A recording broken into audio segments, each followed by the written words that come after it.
Sheikh Habib ഒമറിൻ്റെ അനുയായിയായിട്ടുള്ള ശിഷ്യനായിട്ടുള്ള Javad ഇപ്പോൾ മാതൃഭൂമി ന്യൂസിനൊപ്പം ചേരുന്നുണ്ട്. അപ്പോൾ അവിടെ വർക്ക് ചെയ്യേണ്ടത് ചില ഇമോഷൻസാണ്. അപ്പോൾ സ്വാഭാവികമായിട്ടും കാന്തപുരം എ പി ബക്കർ മുസ്ലിയാർ ഇടപെടുന്നത് തന്നെ ഈ കുടുംബം ഉൾപ്പെടെ അവിടെയുള്ള ഗോത്രങ്ങൾ ഉൾപ്പെടെ സമാദരണീയനായി കാണുന്ന ലോകത്ത് തന്നെ ഏറ്റവും സ്വാധീനമുള്ളൊരു സൂഫി പണ്ഡിതനെയാണ്. അപ്പോൾ ഈ വളരെ സുഗമമായി ചർച്ചകൾ നടക്കുമ്പോഴാണ് ഇപ്പോൾ ഇതിന് അസ്വസ്ഥത സൃഷ്ടിക്കുന്ന അദ്ദേഹത്തിൻ്റെ ഇടപെടലുകളെ പോലും നിഷേധിക്കുന്ന ചില നീക്കങ്ങൾ ഉണ്ടാകുന്നത്. ഗ്രാൻഡ് മുഫ്തി എന്നുള്ളൊരു എംബ്ലം അതിനകത്തുണ്ട്.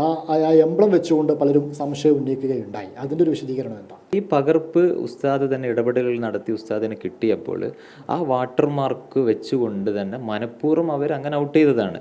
അല്ലെങ്കിൽ സ്വാഭാവികമായിട്ടും ഇതുമായിട്ട് പലരും രംഗത്ത് വരികയായിരുന്നു. ഇനി എന്താണ് അവിടെ ഈ കുടുംബങ്ങൾ തമ്മിൽ ഒരു ഏകാഭിപ്രായം ഉണ്ടാവണമെന്നൊക്കെ പറയുന്നുണ്ട്.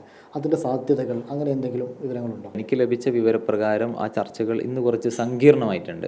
ഈ കുടുംബകാരണവന്മാർ ഈ മാപ്പ് നൽകാൻ തയ്യാറായ, ഒത്തുതീർപ്പിന് തയ്യാറായ ആളുകൾക്കെതിരെ അവരുടെ ഗോത്രങ്ങളിലുള്ള യുവാക്കൾ ശക്തമായി പ്രതിഷേധിക്കുന്ന ഒരു സാഹചര്യം ഇന്നുണ്ടായിട്ടുണ്ട്.